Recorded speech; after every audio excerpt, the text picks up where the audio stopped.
Welcome back to another episode of Crime Scene X. Today's video is about 3 terrifying and true school lockdown horror stories. If you enjoy, please like the video and subscribe. Sit back and enjoy.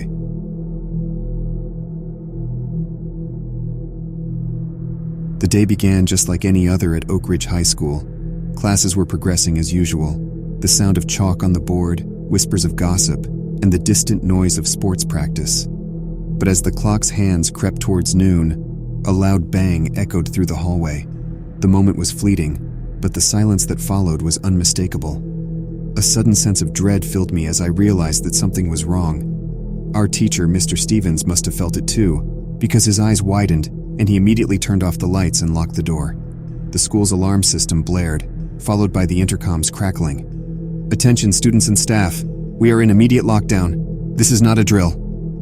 We were hurried into a corner of the room, out of sight from the windows. Mr. Stevens instructed us to remain silent as he dialed a number on his cell phone. His face turned white as he listened to what was being said on the other end. "There's an armed intruder in the building," he whispered to us, his voice trembling. I felt my heart drop into my stomach. My classmates and I exchanged terrified glances. The severity of the situation sank in, and fear washed over us. Some students began to cry softly. Others simply stared, frozen in terror. We sat in darkness, our ears straining to pick up any sounds. The minutes dragged on, each second heavy with uncertainty. Time seemed to stand still as we waited, praying for help to arrive. Occasional footsteps could be heard in the distance, growing closer and then fading away. We were trapped, knowing that any noise could draw the intruder towards us. The terror became unbearable as we began to hear the muffled cries and shouts from other classrooms. The intruder was moving through the school, and we had no way of knowing if we were next. Hours passed, and the tension in the room grew. We were all aware that the police were working to resolve the situation, but every sound from the hallways sent a shockwave of fear through us. Finally, a loud bang echoed through the building, followed by silence.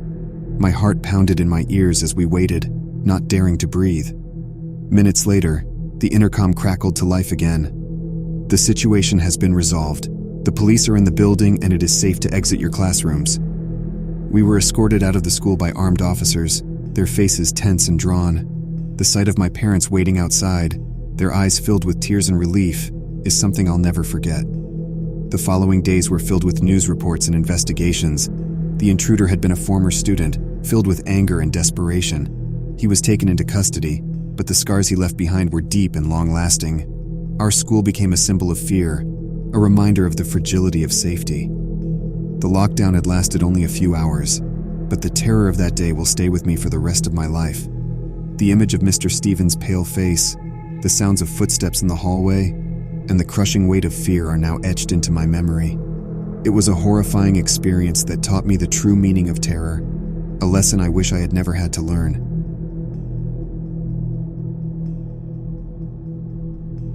It was an unusually cold winter day at my high school, a bitterness in the air that seemed to seep into the very walls of the school. I was in the chemistry lab, working on a project with a group of classmates when the intercom interrupted our casual banter. "Attention students and staff, we are initiating a lockdown effective immediately. Please follow all lockdown procedures. This is not a drill." The words sent a chill through me, more piercing than the winter air outside. Our teacher, Mr. Hansen, swiftly locked the door and covered the small window with black paper. We were instructed to huddle together in the corner of the room, out of sight from the door. Questions and whispers filled the air, but no one had any real answers. The idea of a lockdown at my school was unthinkable. It was a small town, a place where everyone knew each other, a place where such things just didn't happen. The minutes turned into hours, our only connection to the outside world, the periodic updates from the intercom, each one more vague than the last. Anxiety grew, the room feeling smaller, the air growing thick with fear. At one point, I made my way to the small barred window, desperate for a glimpse of what was happening outside. The campus was swarming with police, their faces grim, their movements calculated and urgent. "What's happening out there?" a classmate whispered. "I don't know," I replied, my voice barely above a murmur. Time continued to crawl. The room became stifling, our breath visible in the cold air. Mr. Hansen did his best to keep us calm, but the strain was evident in his eyes. Then, without warning, we heard a distant shouting, followed by a series of loud bangs. The room went silent, all eyes wide, breaths held. What was happening out there? Who was responsible for this terror? The uncertainty was agonizing, the lack of information a torment. We were trapped in our own school, victims of a situation we couldn't comprehend. Finally, after what felt like an eternity, the intercom crackled to life one last time. The lockdown has been lifted. Law enforcement has secured the school.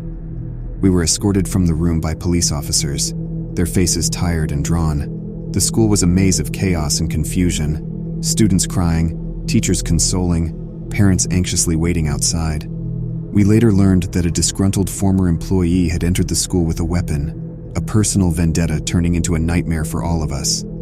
My high school returned to normal in the following weeks, but the scars of that day remained. The innocence of our small town had been shattered, the trust broken.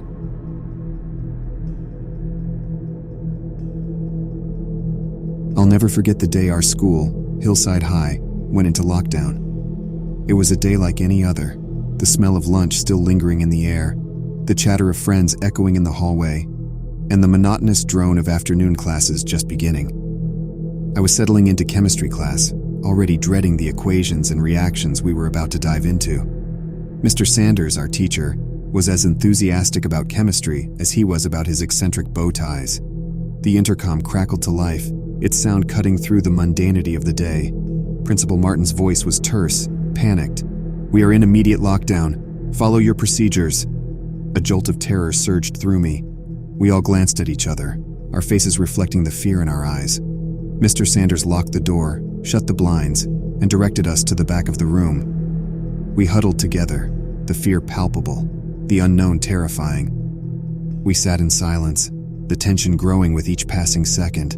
Then we heard it, the distant sound of breaking glass, followed by footsteps, slow and deliberate. I felt my heart in my throat, my breath catching. The footsteps grew closer, the sound echoing down the empty hallways. They stopped just outside our door. A soft voice, almost a whisper, muttered something we couldn't quite hear. A shuffling of objects, the clinking of glass.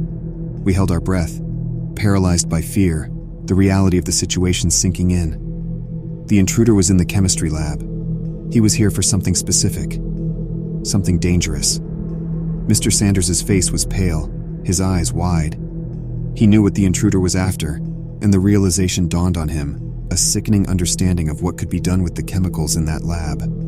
The minutes dragged on, the sounds of the intruder's work continuing, a symphony of terror that played on our darkest fears. Finally, the sound stopped, the silence returning, deeper now, more profound. We waited, our bodies tense, our minds reeling. The lockdown was finally lifted, the police sweeping through the school, their faces grim, their movements hurried. The intruder was gone, vanished without a trace, but the evidence of his work remained.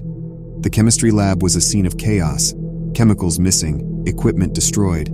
They told us later that he was after specific chemicals that could be used to create drugs, powerful, illegal, deadly. The intruder was never found, his identity never revealed, his purpose never fully understood. The chemicals were replaced, the lab restored, but the scars remain. Thanks for watching.